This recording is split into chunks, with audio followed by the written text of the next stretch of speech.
Reach for the stars. Rhode Island's 2022 Statewide Self-Advocacy Conference. Everyday technology and how to use it. Presented by Scott Hopkins and Andrew McQuaid. So we are recording Yes. this session about technology. And so Scott and I are really excited to talk to you all about technology today. We'll start by introducing ourselves. And just given the late start time, we may not go around and do introductions of everyone. We're so happy that today was really well attended. And so, but we want to make sure that we get through all of the information. So Scott, if it's okay with you, I'm thinking that we will just introduce ourselves and then get right into our presentation. Is that okay? Yep. Cool. All right. My name is Andrew McQuaid. I am the Individual and Family Services Coordinator at the Sherlock Center on Disabilities at Rhode Island College. I'm also a family member. I have 2 siblings with developmental disabilities. And so I started as a direct support professional and have been really engaged in the field for some time. With that, I want to turn it over to my co-presenter, Scott Hopkins. My name's Scott Hopkins. I work for African Action.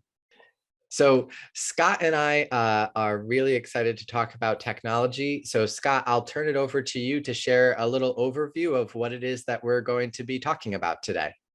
Yeah, we got technology is all around you, and we're gonna help everybody learn about technology. What you use and some videos. What we got to show you some videos of stuff, and you can comment about the stuff afterwards. Yes. So Scott and I had the opportunity to learn from Jennifer White, who is the Executive Director of Able Opportunities. And I see that Connor is here. He was part of that learning community as well. And we got to learn a lot about different ways that people use technology. And so Able Opportunities is a provider organization out in Washington State, and they believe in person-driven technology, meaning that people who use the technology have control over it, know what they, how they can use the technology, and can use technology in all different parts of their life.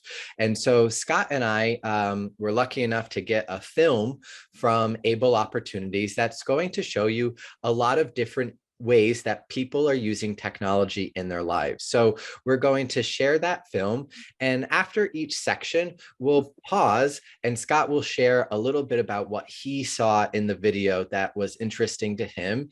And certainly if anyone else sees something that they think is really cool or interesting, you can share as well. So with that, let me go over to share that video. Can everybody see the screen? Mm-hmm. Very good. Thank you so much, Michael. I'm going to put in our handy dandy password. And with that, we're going to get started.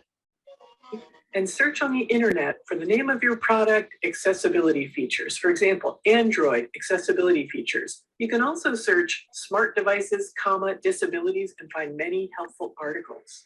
That connects smart accessories like door locks, window shades, and lights. In our house, definitely the technology is everywhere. For some people, doing something like turning on your lights or opening a blind or changing your thermostat might be seen as a convenience. But for others, that represents empowerment and independence and dignity. I can now read the New York Times or Seattle newspaper or a text from a friend, because words without a way of understanding what the words are is kind of frustrating. Why would I look at a computer? And I can send emails to my friends just like anybody else. Looking at getting me a Facebook account just so I can be involved with other people. But if you didn't know you could find a way to be successful at that, it gets frustrating. And everything in this world is an app these days. FaceTime Amelia Gross. Making a FaceTime call to Amelia Gross. Hi, Amelia. How are you today? I'm good. It's nice to see you, Michael. Nice to see you. What are you doing next weekend? Oh, yeah, we're gonna go see somebody perform. That's cool. That's cool. I'm gonna lay low and have 4 days off and eat a lot of barbecue. Ooh, yeah. Very interesting video. Yeah, there's more to come too. Scott, would you like to share with everyone a few things that you noticed in that first portion of the film? Yep. He used technology for his garage to open up his garage, and then something else. You can use a keypad to put numbers in to program it. You can use that way to open up the garage, and then he uses his iPad for FaceTime to call Amelia. If you have contacts in your phone or your iPad, then Siri will read it back. Will call that person. If you don't have it in your contacts, it won't pick it up at all. Yeah, so at the beginning of the film, you saw some examples of how people are using technology so that they can live independently in their home. Things like Scott shared, being able to open the garage door or having your door be able to lock or unlock.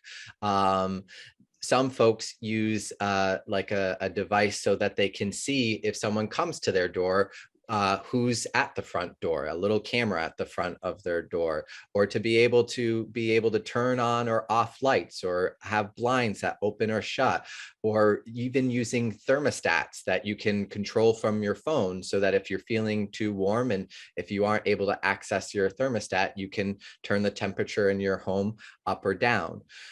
Scott mentioned Siri. So a lot of folks use their phones, and there's some really great examples of how you can use your phone.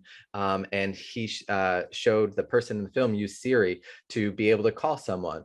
Another thing that you can use for Siri is to check the daily weather. So, hey Siri, what's the weather today?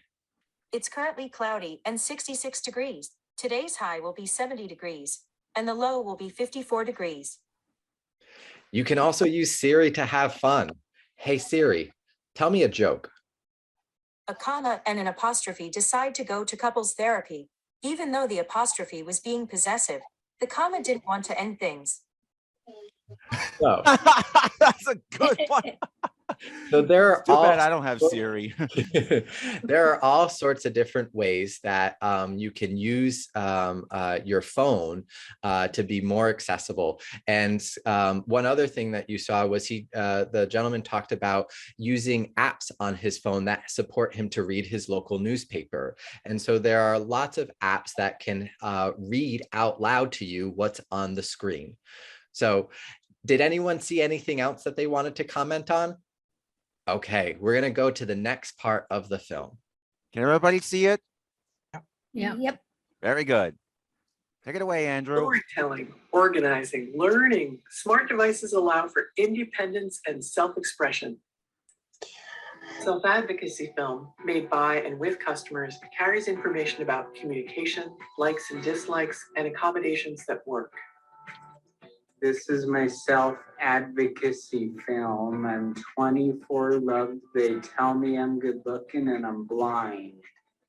Here are some things you should know about me. Announce yourself. Hey, Michael, it's Brandon. Hi, how are you? Good, how are you doing? Good. Random loud noises like fire alarms scare me. I always have my headphones. Hey, welcome to Jerry's Home. In this video, we will discuss a couple topics like who Jerry is to his community, a couple supports that he may require, a few goals that he has, and things that you can do to help. So without further ado, here's Jerry Williams. Hi.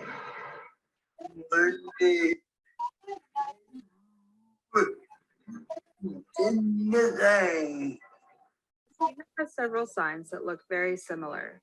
Film helps train staff how to look for specific signs. Christina uses home signs, created in isolation from the deaf community, not ASL. Let's watch that again. Did you see all three signs? Coffee, slapping her left cupped hand down into the right.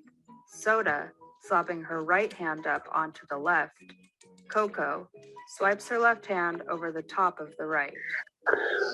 Coffee, soda, Coco. And that'd be great to have it like when you do the client specific training before you even start on site, to just watch that video. Yeah. Like gets frustrated when the person across from her does not understand the request or comment she is making. The team can view and learn her signs before working with her, sparing her the cycle of frustration. Consequently, this reduces the behavior she uses to communicate this frustration. Okay. Scott, do you want to share a little bit about what you saw in that second part of the film? Yep. The sign language she uses to communicate because she can't speak and stuff. And then the ones who work with her, they can go up on the computer or the iPad and look at the sign language, what she's doing to get more. They know what they're doing with her every day. Yeah, so they actually film the different ways that she communicates, because she has signs for cocoa when she wants cocoa, when she wants soda, and when she wants coffee, and they look somewhat similar. And so she gets frustrated, like we all get frustrated when people don't know what we mean or what it is that we want. And so one way they use technology is to film her different signs, her different ways of communicating, so that when a new staff person comes in her life, instead of Christina needing to be frustrated while staff are learning how she communicates, they can learn more by actually seeing film of Christina doing her sign language and also how she communicates. What else did you see, Scott? Yeah, the guy in bed, he can't speak that good and stuff. You gotta try to understand what he's saying and stuff. Yes, another example of someone sharing how it is that they communicate by film, so that people around them can better understand how they communicate. What else would you like to share, Scott? I think that's it. All right. So one of the other things that we saw in that movie is people who created their own self-advocacy film, meaning they collected a lot of movies that they recorded about themselves that they share with other people that they want to know that information. And so there was a young guy who identified as blind, and he said that it was really important to him that when people walk into the room, they announce themselves. And so he records a video and shows an example of someone coming in. And he also talks about how he doesn't like loud noises and that it's important for him to have his headphones with him. And so he shows an example of a loud noise that he doesn't like, the fire alarm, and shows himself with his headphones on. That way, the people who are around him know what's important to him and knows what it looks like. So he uses movie making so that he can advocate for himself. All right, we have one more section that we want to show you in the film. Everybody see the screen now? Mm-hmm. All right. It's a powerful way to show skill sets. Employers can see potential employees rather than barriers. Stephen works with his team to edit his resume. I'm impressed because I think you're a very hard worker, and I think you like to work. Yes. So what did you think of those video resumes? I thought it was a great idea and great way to communicate with people that have never been or hired or worked with people with disabilities. Just giving them an overview of what can be done. Work Autonomy, an app that allows capture, tracking, and reporting by the user.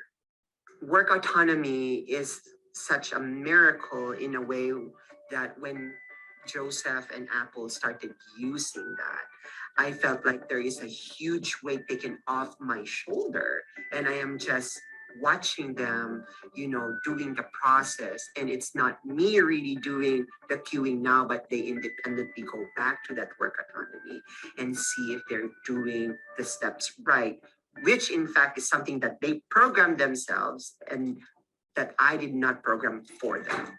So it's very powerful. Because this will guide me, like you can solve it, like making like your my own steps by using like your iPad. Work autonomy, it helped me a lot because when I came to the laundry, I use it. It helped me finish it. I can finish my job. There are so many apps. Search for function-specific apps or general apps, disability to find many ideas. Okay. Wow, so many of them. Yeah, there's a lot of different ways. Scott, are there some things that you want to point out from the last part of the video? The work autonomy one, with that one where they create their own apps and stuff. Like someone wants to cook, they can go step by step and everything to learn stuff. And you can do it for work too. If you don't know how to do the task at work, you can do it step by step, know what to do. And you can create your own apps yourself for people to help them. Yes. Anything else you want to point out, Scott? Like, Tommy, like if you want to try to get the app, you don't know how to create one, you can ask somebody to help you to how to create steps and how to make one and stuff. Yes. So in that last part of the video, as Scott shared, there are folks who are using the Work Autonomy app that actually you can take different parts of a job or something that you want to do at home and break it down into different parts. So that way you can follow the steps and be able to do things like cooking or parts of your job more independently, because you can use an app to help follow. And the Work Autonomy app actually lets you take your own pictures so that you can actually see exactly what you're going to be doing. Let's say on the job, you saw the gentleman who was using it when he was working on laundry. I've actually seen someone who uses it in a hospital, and they know which rooms that they need to go to and then what they need to deliver to each room using their Work Autonomy app. The other thing that we saw was folks who used a video resume. And so that's folks, again, taking film of different things that they are able to do to show employers the skills that they could bring to a job and what it is that they can contribute to a workplace. I'm going to show you briefly, and we'll put in the chat, Able Opportunities has some really great resources on their website. And I'll put the link in the chat, but the website is ableops, ABLEOPPS.com. And they actually have some really cool sections about how to, if you're interested in building a video resume, a little bit of information about how you could do that, including some instructions and a worksheet. There's also more information about the Work Autonomy app that you saw and some videos about that. There's also, if you're really interested in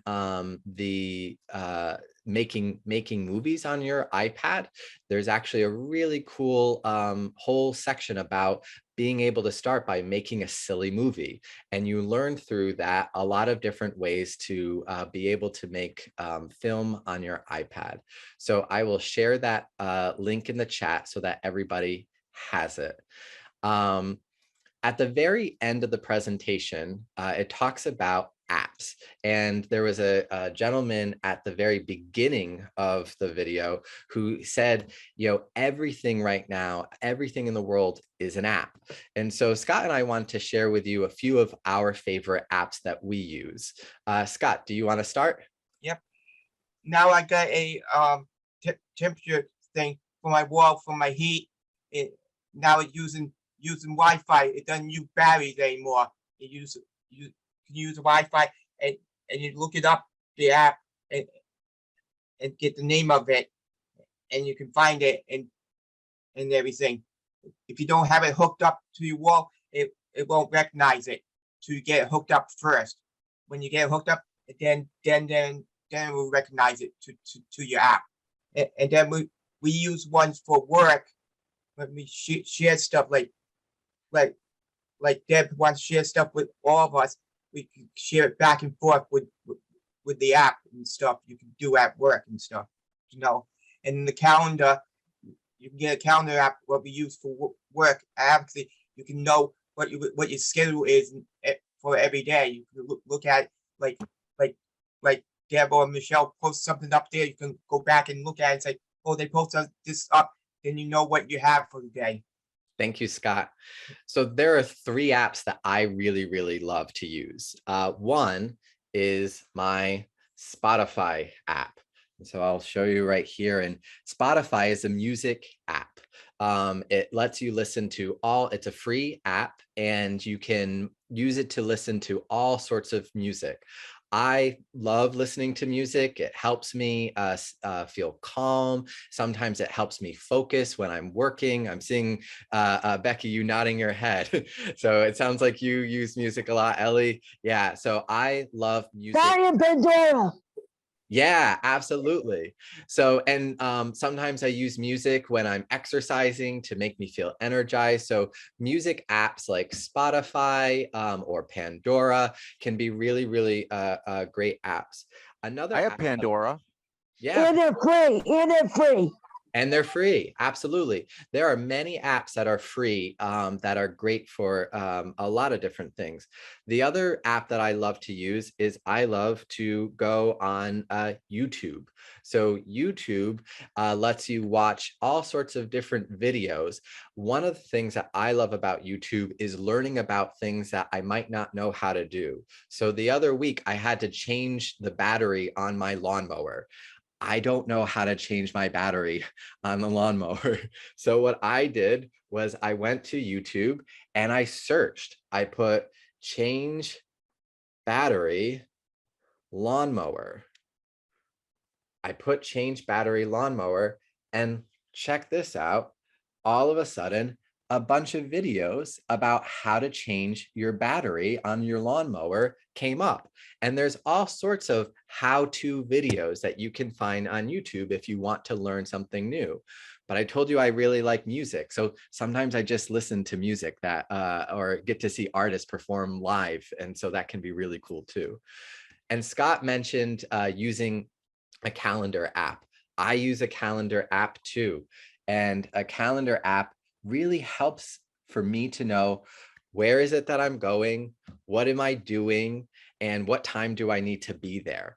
So there are a lot of different apps that folks use. We have time, and so we were hoping to hear from some of you. If you could share with us maybe apps that you like to use, or maybe even different parts of your maybe. What calendar app? Excuse me. What calendar app do you use? I'm sorry, Becky?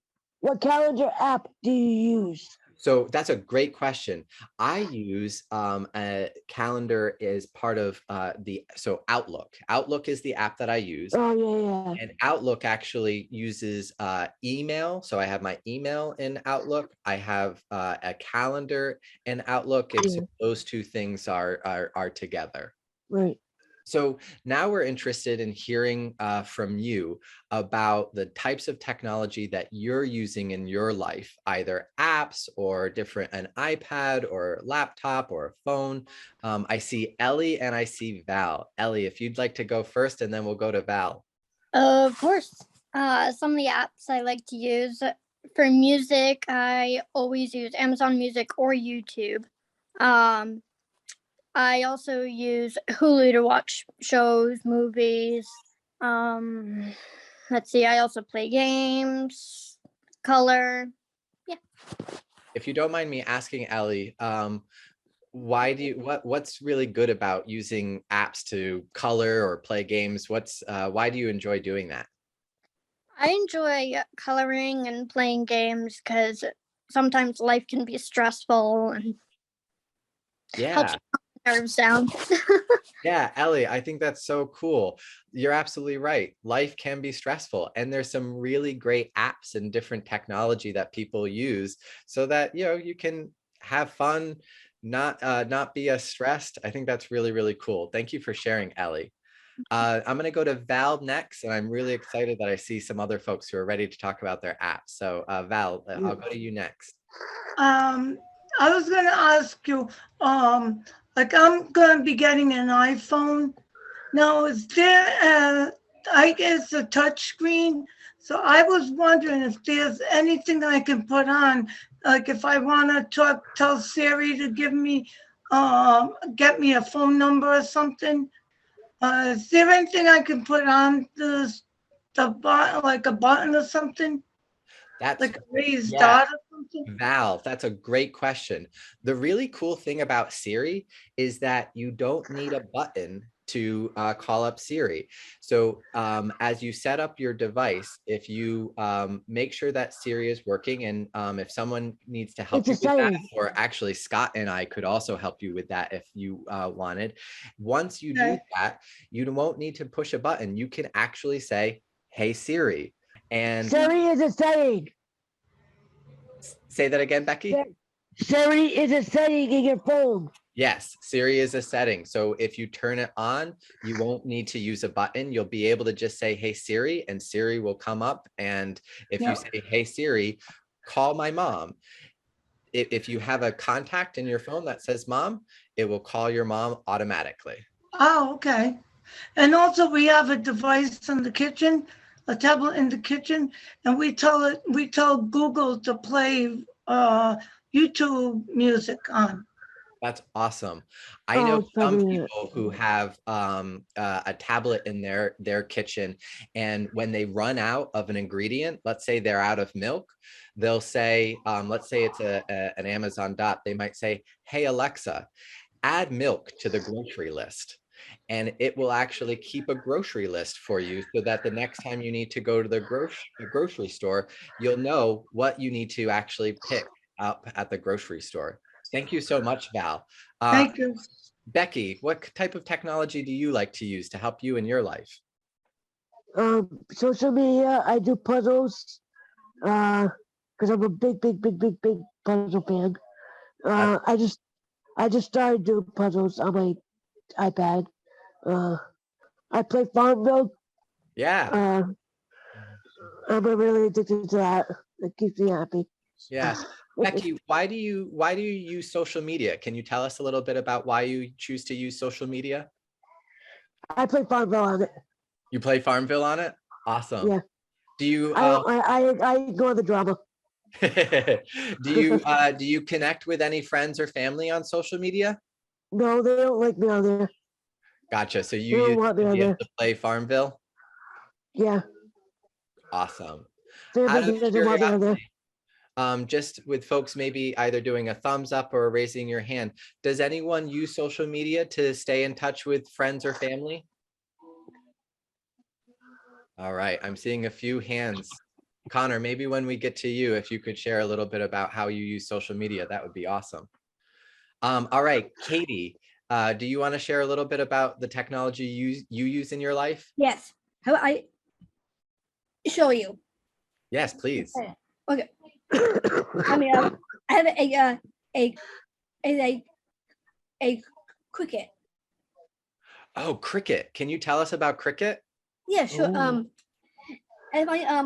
As my business is sugar cleanings. This is handmade cards. Yeah, so you use Cricut to help you with your handmade cards? Yes.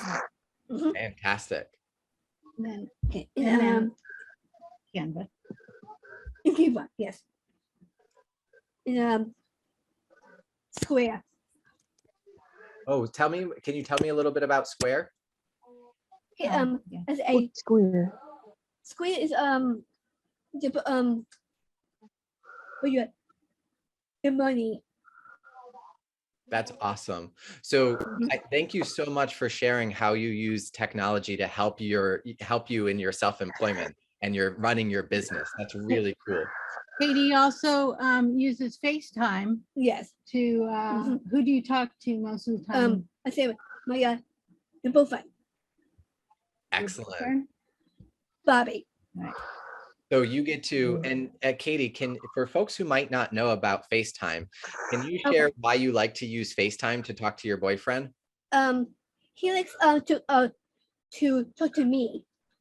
He likes to talk to You you? like to talk to him though too, right? Yeah, I do, yes. Yeah. And with FaceTime, instead of just hearing the person on the phone, you can actually see them. And so you Yeah. can video call one another. And sometimes when you haven't seen someone in a while, or even if you have, it's kind of really nice to see someone instead of just talking to them on the phone. Say, hey, Bobby, how are you? That's awesome. Thank you so much for sharing, Katie. So absolutely, technology is helping people to in their work and to be able to maintain relationships. There's a lot of different ways. Connor, if you want to share next about how you use technology. Sure. Be happy to, Andrew. I use technology for many things, among them shopping, social networking, because I can be a very social person, games, finance. I like to manage my money mobily, and I like to manage things mobily. As far as fitness and healthcare, sometimes I like to use my appointments to, sometimes use meditation apps or, mindfulness apps. Obviously, entertainment. I have these all broken down into categories, by the way. So, I have a travel section, like if I'm going somewhere, if I'm traveling somewhere, like, I have apps for gas, or, transit apps or directions, I also have, food and drink whenever I'm feeling hungry, go to a favorite place, use an app from there. Others to check sports scores, others to listen to audiobooks, news and weather, and online shopping, which is, probably more convenient. There's just no limit, really. There's just a lot of stuff. Yeah. Do you mind if I ask you about a few Sure. of them that you mentioned? Yeah, sure. You mentioned about your finances. Can you Yeah, I talk a did. little bit about what you use to manage your money? Certainly. One is my bank, obviously. Mobile banking. I'm able to, access it with, just seeing how much money's there and seeing where it's going and all that. That's one part of it. That's one facet, because I like to know, where my money's going. But another one is budgeting, budgeting certain things. And another one is one for where I've saved money for, like a retirement account. Another is for a credit card, and another is just to, again, the budgeting. It's the budgeting and keeping track of where the money goes that's most important to me, because That's really cool. So you are able to know how much money you have and keep track of how much money you're spending. That's Absolutely. so it helps you manage money. That's really cool. The other Sure. thing you talked about is social media. So how do you use social media? Oh, I use it in a variety of ways. I don't use Twitter, unlike a lot of other people. I'm not a big Twitter fan, but I am a fan of Facebook, mostly to just, check and see how my friends are doing, see how my family's doing, checking on certain updates. I'm not the biggest poster. I don't like to post because I'm not that kind of person, but I do like to kind of view certain things, keep up to date, try not to get involved too much, and chat to social media to chat. There's also, there's FaceTime. So that's another good one. So I like that as well. You mentioned that you also are able to keep up on different passions or interests of yours. You said that you really you have apps for like things like sports scores and things like that. Definitely. Yeah, sports scores, news, anything like that. But I have the official NHL app because I'm a hockey fanatic. So cool. I like to keep up. Thank you, Connor. You're welcome. Ellie, I see that you have your hand raised. Yeah, I forgot to mention that I also use Cricut for my business because I make keychains like this. Cool. If you can see it. Oh, thank you for sharing. So Katie shared about Cricut a little bit. So can you share a little bit more about what Cricut does? Basically, when you use Cricut, you can do all sorts of designs. Like if you're using iron-on, you can iron on clothes, iron on keychains. Then there's vinyl that you can put on anything pretty much. Awesome. Thank you for sharing, Ellie. This is so cool. I love learning about how different people use technology and apps in their lives. And I hope that you all are getting to hear about new ideas or different ways that you might use technology. Karen. Yes, I've loved hearing everyone's ideas. It's great. I also love using YouTube. I fixed some things around the house that, I didn't have to call the plumber for, I'll just say. Yeah, right. And also I've used cooking apps, what's for dinner? Okay, let's look for a recipe. So yeah, it's very useful. The library will send emails, and then there's different apps that are free, like Canopy is a streaming service that our library has a connection to. So there's movies, via that. So That's really cool. And Connor, I know you mentioned also just being able to listen to audiobooks too. Yeah, and so- music. Yeah, so those are great. Thank you so much for I'm a sharing, listening guy. Karen. welcome. So one thing is that there are so many apps, and sometimes it can feel a little overwhelming. And so there's actually a really cool website that I'm putting in the chat called Bridging Apps. And I'll bring up the website as well so you can see what it looks like. And Bridging Apps has an app database so that you can actually go, and let's say that you are interested in, and they've got different categories, but let's say that you're really interested in being able to have, let's see, some music. A few of us talked about music. So you want to see some great music apps, and they'll actually show you different music apps. You can even do it so that you can see which ones are free or which ones are paid for. Let's say you want to learn more about technology and building your technology skills. There's actually some apps that help you and show you how to be able to build some of your technology skills. So if you're wanting to explore different apps, that may be one way to do it. We only have about 5 minutes left before it is noon and this session ends. Does anyone have any questions for Scott or myself or for anybody else who's shared anything? Ellie. For the bridging apps, do you have to pay for any of it, or? It's a great question. So the website itself is free, and it will show you apps, some of which you do need to pay for, some of which you don't need to pay for. And there's actually, you can also do it where, let me actually just show you real quick. Do you have to sign up? Yeah, nope, you don't need to sign up. Just go to the website. And then what you can do is you can click right here, it says price. And you can just put, so from $0 to $0. And then it will show you only apps. You'll see on the right-hand side, it only shows you apps that are free to use. Great question. Thank you, Ellie. Scott, as we're coming to an end of our session, anything else that you'd like to share or that you think people should know? Nope. All right. Does anyone have any questions for Scott or I? Oh, I have a question. Yes. I've been hearing about the tech fund app, tech thing for the state that would provide you technology. Are you aware about that?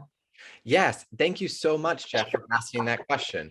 So yes, the Division of Developmental Disabilities has created a technology fund that individuals who receive funding from the Division of Developmental Disabilities can actually request money to be able to purchase hardware or software, things like an iPad or a tablet or a smart speaker or apps that help. I got mine. Yeah, some people. I went from a seventh generation to a ninth generation. Fantastic, Becky. And so there will actually be some information provided during the conference today, during one of the general information sessions that will actually talk about the technology fund and give you more information. But if for some reason you aren't able to do that, certainly ask Deb or Michelle or another member of the team, and they can make sure that you get information about the technology fund, because there is an application. And I will also put a link. Or ask your social worker, Jeff. Yep, you can ask Jeff, your it's Becky. Jeff, it's Becky Bernard. Ask your social worker. Ask your social worker, your DD worker. Yes, Becky is right. You can also ask your. Because that's where I got mine from. Yeah, so Becky is right. You can ask your social caseworker. I just wanted, someone's looking into getting me a laptop anyway, but I just was just asking. So I wasn't gonna go with it because I'm getting looked into it, but just, you know. No, I'm so glad that you asked that question, Jeff, because other people on might not be familiar with the technology fund. Yeah, I did put in the chat a link to the section of the BHDDH website, or the Division of Developmental Disabilities website, that has information about the technology fund and how you can apply. And as I shared later in the self-advocacy, there will be more information about the fund. All right, it is 12 o'clock. Thank you so much to everyone who came to learn about different ways that people are using technology. Thank you for everyone for sharing how it is that you use technology. Scott and I really appreciate all of your time, and Thank you. we look forward to seeing you throughout the conference. All right. So Thanks, now, Andrew. if you're ready, you Thank you, can Andrew. absolutely. So now if you're ready, thank you, Katie. You can go to, if you see that there's an option to leave room, you can click leave room. There's a blue button said leave breakout room. Thank you, Keith. Hit that, but don't hit leave meeting because there will be two options. Yes. Hit the blue one. If you leave meeting, it will shut off your camera, shut off everything. You won't be into the conference anymore. Yeah, so you can either leave room or you can choose to do nothing, because if you do nothing, eventually Michelle is going to close the breakout rooms and that will bring you back to the main session. All right. So take care of yourself. Bye-bye. Thanks, everyone. Thanks for watching. Visit our website at the link below to watch this recording again, along with other About Me box recordings from this year's class and previous Leadership Series graduates. While you're there, you'll also find links to the information the presenters mentioned in their session, along with a collection of other resources about where to find everyday technology and how to use it. Everyday technology and how to use it. www.advocatesinaction.org/2022 breakout 1-2. Produced by Advocates in Action, Rhode Island. Copyright 2022.